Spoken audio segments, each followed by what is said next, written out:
presenters today. My name is Candice Paticki, and I'm the BC and Yukon Program Director for the Yellowstone to Yukon Conservation Initiative. How's my volume? Okay? Thumbs up? Great, thank you. And Nadine Reynolds I'm facilitating the session today, and Nadine Reynolds is the Upper Columbia Program Manager for Y2Y, and she's going to be, as you can see, operating the whole situation. And she is recording the session so that people can watch it afterwards as well. So Nadine and I are in Nelson and Silverton, BC in the Kootenai Columbia. So that's the traditional territory of the Ktunaxa, Secwepemc, Sinixt, and Syilx Okanagan peoples, shared territory. And I do want to acknowledge that we received regrets for this morning from Chief Joe Pierre from Macomb, who was here last time and hopes to be here next time. So welcome to you all. We've had a wonderful response to this webinar series so far. We have had people from First Nations, from provincial and local settler governments, recreation groups, tourism operators, the forest industry, researchers, NGOs, academics, just a really great cross-section of folks. Everybody here has been on Zoom. I'm not going to give you any Zoom etiquette. I'm sure you know all of that. Most of you, I think, were here last time. I just want to reiterate that this is a series. They are 3 one-hour sessions that do build on each other. So we encourage you, if you didn't have a chance to watch the first webinar, to do so, particularly before the third one. Our objectives are that this be a learning experience for non-Indigenous people about Indigenous authority, that we support relationship building amongst us all, and set us up to work more effectively together. In terms of principles, this is a pilot project that we hope will lead to more engagement in the future, and we're actively working on that. We see dialogue as a lived experience of ethical space in itself. Just wanting to acknowledge that we all have blind spots and assumptions, and we can only really eliminate those with each other. So we really want this to be practical for you in your own domains, and for you to share these learnings with your own networks and constituencies. The outcomes we're looking for are a deeper understanding of Indigenous frameworks and reconciliation concepts, the sense of being part of a network of peers engaging with these questions, and finally, inspiration, empowerment, and support for taking next steps individually and within your organizations. So last time we had Gwen Bridge present. She presented on UNDRIP, the United Nations Declaration on the Rights of Indigenous Peoples, and the BC Declaration on the Rights of Indigenous Peoples Act, which is an implementation act. She talked about foundations of ethical space and also provided a basic conceptual model looking at Canadian and Indigenous legal frameworks. So we received a lot of feedback about people really hungry for time to dialogue, which is tricky when we only have an hour, but we will have 15 minutes today in breakout after the 30-minute presentation from our honored guests. So today we are thrilled to have 3 presenters here from West Coast Environmental Law's Relaw program, which is Revitalizing Indigenous Law for Land, Air, and Water. West Coast Environmental Law is a nonprofit group of environmental lawyers and strategists dedicated to safeguarding the environment through law since 1974. So staff lawyer and Relaw manager, Rihanna Seymour Houry, is Anishinaabe Ojibwe from Lake of the Woods in Treaty Number 3 territory in Northwest Ontario. She joined West Coast in 2018 after earning her Juris Doctor law degree from Robson Hall at the University of Manitoba. Rihanna's dream is that all Indigenous nations protect their traditional lands against unwanted development, pollution, and outside control with their own traditional laws. And her goal is to support and work alongside Indigenous nations in achieving this dream. Welcome, Rihanna. Staff lawyer Shelby Lindley is Syilx Okanagan and a member of the Upper Nicola community in Merritt. She received her Bachelor of Business Administration degree in 2012 from Thompson Rivers University in Kamloops with a major in finance and a minor in environmental economics and sustainable development, and her law degree from the University of British Columbia in 2016 with a specialization in Aboriginal law. Shelby is based out of Kamloops and works with West Coast Relaw and Access to Justice teams. Welcome, Shelby. And Jessica Clogg is West Coast's Executive Director and Senior Counsel. She has worked at West Coast as an environmental and Indigenous rights lawyer for more than 2 decades and is a founder of West Coast's Relaw program. Jessica holds a joint master's in environmental studies and law degree from Osgoode Hall at York University and an Ashoka Fellowship, recognizing her work bridging between Canadian and Indigenous legal traditions. So really thrilled to have you all here, and take it away. Morning, everybody. As Candace said, my name is Rihanna Seymour, and I do come from the Anishinaabe Nation in Treaty 3 territory, which is Northwestern Ontario and a part of Manitoba. And yeah, I've been living in Vancouver for the last 2 years, Tsleil-Waututh, Musqueam, and Squamish territories. So yeah, we're the Relawyers, what we call ourselves, part of the Relaw program, Revitalizing Indigenous land, air, and water. First, I just wanted to share what we'll be doing today. So we'll be briefly doing an introduction to Indigenous law and the Relaw approach. And then we're going to listen to a story, and then we're gonna discuss those stories in small groups. Discuss that story, sorry. So there's a lot of power in story. I grew up listening to stories from my elders, and it was always my favorite when I would hear the traditional stories of Nanabush or Nanabuju. And in the Anishinaabe legal tradition, they are the trickster, but they're also that being who prepared the land for us to come. So made those original treaties with the Hoof Nation, and they gave up their bodies for us to survive, right? Like the deer and the moose and the elk. So Nanabush did a lot of work to prepare these territories for the Anishinaabe to come.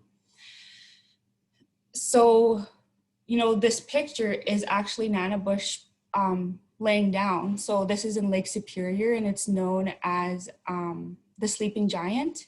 They're very close to Thunder Bay, but that's Nanabush, that's Nanabuju. So when we hear these stories and when we learn of these stories, we were able to look at the land in a different way because we understand that there's more history there. There's history within these stories, and there's life within the territory.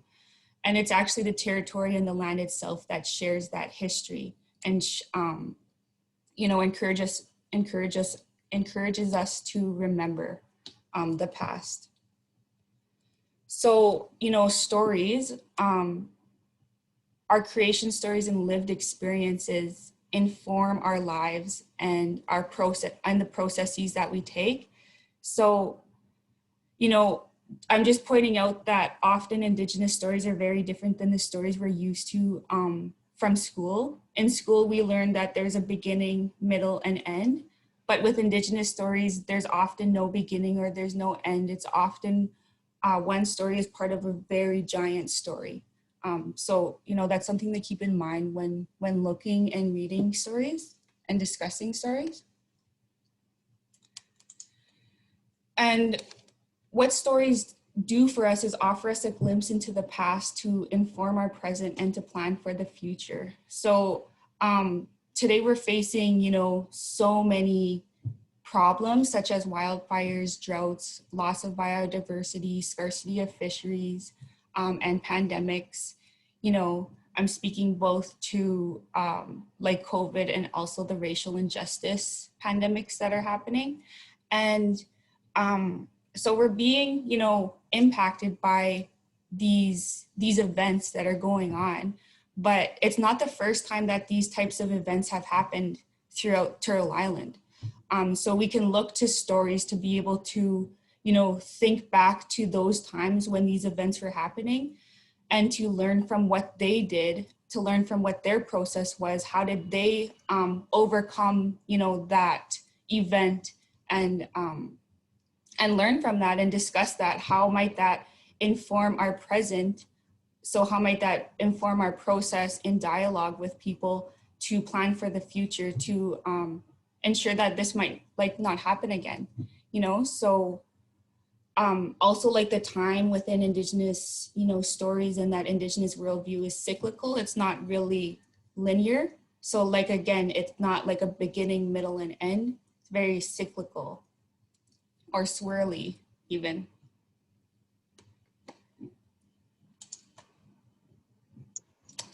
So what then are we talking about when we talk about Indigenous law? Really, Indigenous law, like all laws, is about how people govern themselves and how they solve problems together. The image you have on the screen here, these beautiful ravens, are a reflection of some of her stories from Professor Val Napoleon. And one of the things she points out is that in their stories, the raven is usually depicted as male, but in her paintings, Raven the trickster is shown as a social activist grandmother who teaches law, just like her. And I want to acknowledge the work of Dr. Val Napoleon and Dr. Hadley Friedland and others at the Indigenous Law Research Unit who developed the methodology that we use. And really, the approach there recognizes the commonality between how the Canadian common law applies legal principles from judgments through the centuries to resolve cases. And really, when you think about those cases, whether it's famous decisions like the Delgamuukw decision or Chilcotin, effectively you have a story, right? There was a conflict. The judges, the decision makers apply legal principles from past cases and arrive at a resolution. And so thinking about it that way can help us think about the ways in which law can embody story. And that is one important way of accessing Indigenous law through the stories of that particular Indigenous legal tradition. And it's one way of beginning the journey of seeking to understand or empathize with that legal tradition.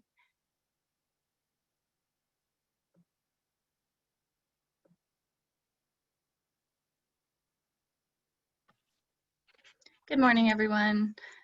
Thank you, Candace, for the introduction. My name is Shelby Lindley, and I am from Syilx Okanagan Territory. And I'm going to be speaking today just about Indigenous law or Indigenous legal traditions. And before I do that, I just want to distinguish a little bit between the term Aboriginal law. And so that is generally considered to be the law of the state, and it comes from legislation in the common law through the courts and the Constitution. But what we're talking about today is Indigenous law, which is Indigenous people's own laws. And so the concepts of law do differ from nation to nation, depending on the stories and histories and the worldviews of each nation.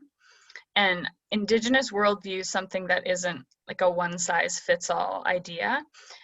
There are various complexities depending on which nation you come from, but there are common themes that we do find.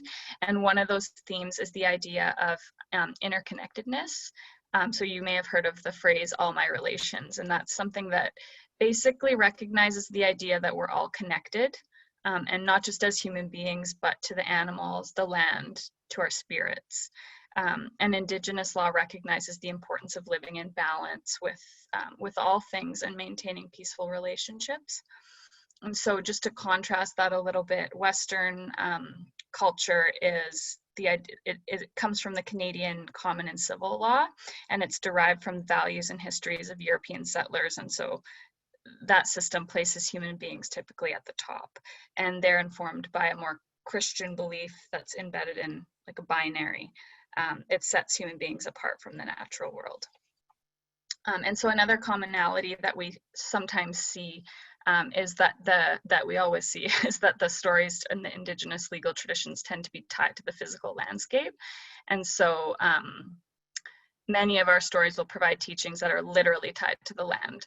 And so my grandmother, if you see on the screen there, her name was Lottie Lindley, and she wrote a book called Okanagan Grouse Woman. And it's a collection of stories about our land. And one of the stories that she tells in the book is about a lake near where I grew up. It's called Chaperon Lake. And she talks about how during the month of April, what was known as the starving month, that people would come to the lake and there was a big rock near it, and they would go there and they would pray, and they would ask that, you know, they have a safe trip and things like that. And I'll just read a quote out of her book. It says, "They came and they were sick, and when they got there, they became alive. Chaperon Lake is a life-giving lake. The lake will keep you alive." And so part of the lesson that I take away from that story is reciprocity. And so that's just something that to me means before we take from the land, we give back. And even if that just means offering our gratitude and things like that.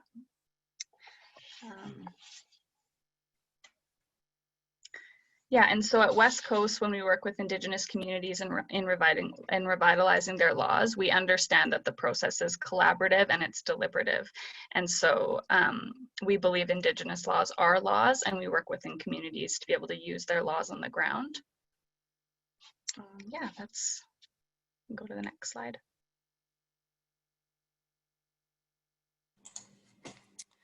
Thanks, Shelby. So yeah, just at West Coast Environmental Law, we are empowered to share our own perspectives and our unique lenses to the law and the legal landscape. So we do take an intersectional lens approach to our work at West Coast Environmental Law. And we are also a not-for-profit as well. So to just explain a little bit about the Relaw program, it consists of both a year-long co-learning program that explores approaches to identifying, applying, and enforcing Indigenous law. So it's open to representatives and community members of any Indigenous nation. And a series of projects are undertaken. The Relaw projects are undertaken in partnership with West Coast. And we also support in, you know, the drafting and also the strategizing in that work too as relawyers. So, you know, the Relaw aspects of the Relaw program begin with us, you know, doing our homework. So this is learning from the stories and from the elders. This is us doing our research, having discussions and all of these things. And then having discussions with, you know, elders and community and talking about these stories. And then after that, after time's passage, usually, you know,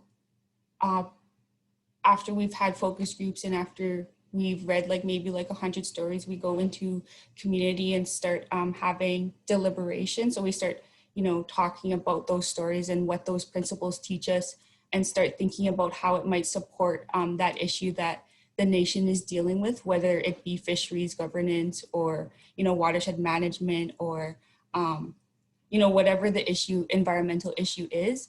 And then we support with developing a contemporary Indigenous law instrument, and we support with implementation and enforcement of, you know, that law. So we'll explain a little bit more about what that means, but that's basically the Relaw aspects of the Relaw program. Right now, we're actually going through our second Relaw retreat, which is part of the co-learning program. So we have 3 retreats throughout the year that touch on these aspects of the Relaw program. So we're currently doing that actually during this time. So it's been really good. And I just wanted to take a moment to kind of explain how the Relaw team has affected me. And so when I was just finished law school, I came into the Relaw program as a 9-month pregnant woman. And so my first retreat that I attended was with her in my belly. And I just remember like being a part of the drum circle and having, if you saw the picture before, ran, and I had a blanket ceremony where we were wrapped in blankets and I could feel her kicking to the beat of the drums. And it was just a really special time. And I remember after she was born, it was just kind of, it's just so refreshing to have the opportunity to bring my daughter to my work and what we're doing. And it's so important. And I know in our culture, like, having children and youth there is a part of it, and it's a part of how we shape our laws and systems. And so the first picture there is the first retreat when she was, I think she was 4 months old there, and it was the first time she ever rolled over. So we were in the meeting room and everyone was cheering for her. It's just, yeah, it was pretty amazing. And then the second picture was her second retreat, and so that was, I think she was closer to a year there, and there she is in our group circle participating in the meeting. And so we call her the Relaw baby. But it's just, I think it's an important part of what it means to be in an ethical space, is to allow those opportunities for all of our people. Thank you.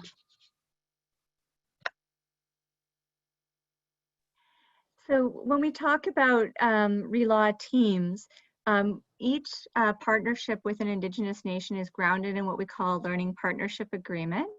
And we work in a team with a community-based Relaw guide or facilitator, and then one or more of the Relawyers. And one of the really fundamental things that we try to bring to that relationship is recognizing the gifts and experience that each of the people involved in the process brings. There's a tendency sometimes to hold lawyers on a pedestal, and including in the practice of Aboriginal law. And really the approach we try and bring within Relaw, by looking at each person's gifts, is recognizing that the knowledge holders and the experts, the elders are the experts in their own law. That community members, like the community guides, this is Leah Ballantyne, who works on the Lower Fraser Fisheries Alliance project, that community members know how to navigate the processes and the protocols. And then lawyers do have training in drafting legal documents and research methodology, and just recognizing and holding up the mutuality between those different skills. And I think some of the words we might be used to describe the Relaw process would be, as Shelby said, collaborative and deliberative, relationships, reciprocity, mutually learning, humble, and honest. And really our hope is that by working side by side with Indigenous nations, that we're able to find legal solutions that bridge between Canadian and Indigenous law, so that we can build greater sustainability for everyone. And that's, sorry, I should have said, that's Nahahatsi, a knowledge holder from the Lower Fraser in the picture. And just to rehash the Relaw aspects, this is an example of the research doing our homework part. So our work with the Lower Fraser Fisheries Alliance. So we did our homework together, me, Leah, and Jessica, finding, reading, and discussing stories with amongst ourselves before going into community. And then we started to facilitate those focus groups to discuss these stories. And currently we're completing the draft of the legal synthesis, which is about a 200 research report. And then also the summary of that report, which would be about 25 pages to be released. And then hopefully the work will continue into the next aspect of the Relaw program.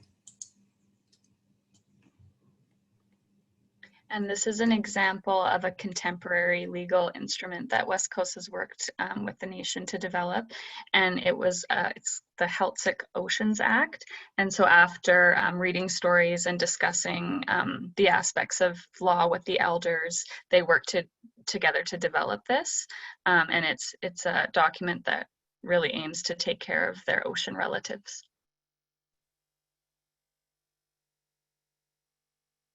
You might hit. Oh, that's exciting. So if we've done the research, we've learned from the stories and the elders, we've worked through deliberative process to develop instruments. Then it's time for enforcement and implementation. We know that the Crown and companies don't necessarily come easily to recognizing the decisions of Indigenous nations. So one example of that work is our work as counsel for the Tsleil-Waututh Nation in their resistance to the Trans Mountain Pipeline and Tankers project. And there again, we read the stories, worked with the elders, and what they designed was their own independent assessment process to evaluate the risks of the Trans Mountain Project. On that basis, they had like a 1,000-page report and wove together Indigenous law and science and rejected the project, and then used that foundation for a series of very powerful strategies, whether that was litigation in the Canadian courts, speaking directly to investors about the legal risk associated with their decision, and also activities, ceremony and cultural work on the land. You can see the canoes there in front of the Trans Mountain Terminal. And together, those strategies and that exercise of Tsleil-Waututh law was successful in getting Kinder Morgan to abandon the project. Now we all know, of course, the federal government purchased it, so that's still a story in process. This slide just shows a number of our other Relaw partnerships. We don't have time today to go into them. There's some blogs on our website that speak about the different law revitalization and lawmaking projects that these nations are involved in. So we're now going to shift gears a bit and really give you a chance to try out some of these approaches. In a moment, we're going to read a story called Women Changing the Men, told by Dan Milo from the Chilwayak tribe. And we chose this story because it's an important story in the Lower Fraser where Rihanna and I live and work, and because we've had the opportunity to work with this story a lot over the last couple of years. Right, and I encourage you to get into a comfortable position and just try to deeply listen. You don't have to take notes if you don't want to. Okay, Women Changing the Men. Back somewhere about 200 years ago, they used to use a different Indian language. In those days, there weren't any trees, and you could see from the Fraser Valley to the Vetter Crossing. In those days, they didn't have the different kinds of fish, just the one kind of salmon that they call the jack spring. In the spring, the men who lived at Cultus Lake came out to fish on the part of the Chilliwack River that used to come out here. They came out to where Glendale is today and left their wives at home. In the springtime of the year, they have hardly enough to eat because there's no fish to eat. But they left the women with nothing. There was a boy about 12 years of age, and he made up his mind to go home and see his mother. He took some salmon that was butchered and tied it to his leg and ran for home with the one salmon tied on his leg. When the boy got home to his mother, he told her that the men were having a good time and were getting lots to eat. The women were disappointed because they were starving. The women met together and planned to go down and fix the men. They got their two canoes ready and made their way down the old Chilliwack River. In those days, they had nice split cedar, just like the boards today. They put the two canoes together and made a sort of floor, which they started to sing and dance. In those days, those tribes of Indians had a spiritual power in them. When the women made their minds to come down there, they were mad. So they made up their minds to change those men into birds. Before they came to the place where the men were, there was a bend in the river. They were dancing with feathers on their heads, and while they were dancing, the wind blew the feathers over to where the men were. The men felt that something was going to happen. Then someone got busy and painted each one of these men in different colors, just like the different birds you see today. Before these women came in sight of the men, they knew what was going to happen. The painter was just about finished. The painter had two different colors of paint, black and white. When the women came into sight, he threw the paint on one of them. The black is what you call crows today. The white is the seagull now. When those women came into sight, those men arose as birds and flew in all directions. One day, the whole bunch of them men, who were birds already, came to meet up the Fraser River. They made a plan to go south, where there were all kinds of fish.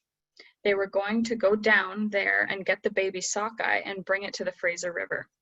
They traveled just like human beings. They traveled in a canoe to get the baby fish.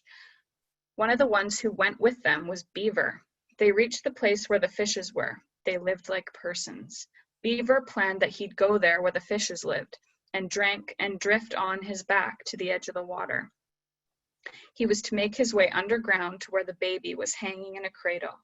After Beaver had made his way underground to where the baby was, they had already planned that those pretty birds would tease those fish people and make them come away from their homes. While they were taking a good look at Beaver, the birds arrived behind the house. They all chased after the birds. The beaver dived down underground and got the baby. The plan was for the birds to fly up high to see if Beaver was at the canoe yet. While all those people were quite away from their houses, Beaver got their baby to the canoe. The birds flew up high and saw that Beaver was back to the canoe. So when they saw Beaver was away at the canoe, they flew away from the people. The mice were there too, to destroy those people's canoe paddles. They even made holes on the bottom of the people's canoes. They just left one canoe and so many apples that weren't any good. So it was just the parents of the baby that got in the canoe and started to follow Beaver. Before they reached the mouth of the old Fraser River, those fish parents of the sockeye baby tipped over their canoe and started to swim like fish and chase their baby. Beaver threw one diaper at the mouth of every creek that ran into the Fraser. He did this all along the river where there were creeks until he came to Yale, where he dumped this baby into the Fraser. That is why the sockeye come into the Fraser River. It all comes from that time. The wives of those men, after the men flew away as birds, dumped themselves into the river and became fish, what they call ulikins. In the early days, the Indians used to call ulikins the wives. Coho salmon always came up the river. That's why he's a friend of Beaver. When Coho saw Beaver floating, he knew Beaver came from a river. Thank you, Shelby.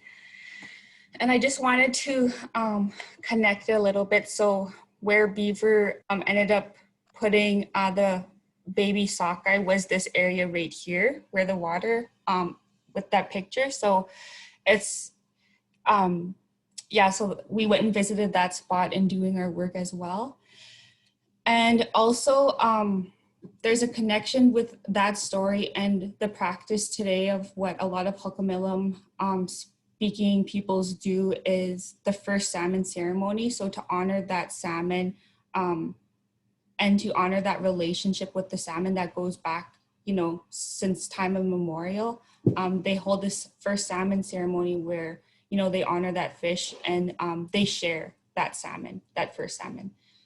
So I just wanted to point that out. And then we're going to be breaking up into groups, and there's no particular order in these questions. I'd encourage you to, you know, choose which one you would want to answer first, because you'll probably not be able to answer them all. So choose which one interests you first, and then you could go on to the next ones. But the questions we want you to reflect on are: how are we in relationship differently with salmon when we see them as relatives? What concrete actions could be taken to uphold this responsibility? And what does the story teach us about working together to solve an environmental challenge?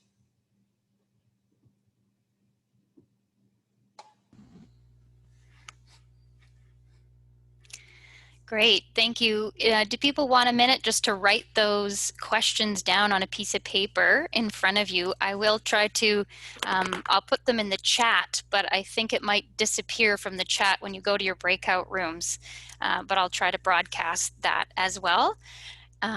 So we have 15 minutes for the breakout rooms, and we have people in groups of 4. Some people might be in groups of 3. And if you happen to find yourself in a situation where you don't have a group, you can return to the main session and I can try and reallocate you. I can do a little bit of stuff in the back. I know last time we had some people not participate in the breakout rooms. So if you find yourself alone or in too large of a group, I can also shuffle things a little bit. And this time you'll have 15 minutes. I'll give you a few warnings, but there'll also be a 30-second countdown at the end. I know last time it was very abrupt, so you'll have 30 seconds to at least wrap up and say goodbye. So I'll open all the rooms now and have some great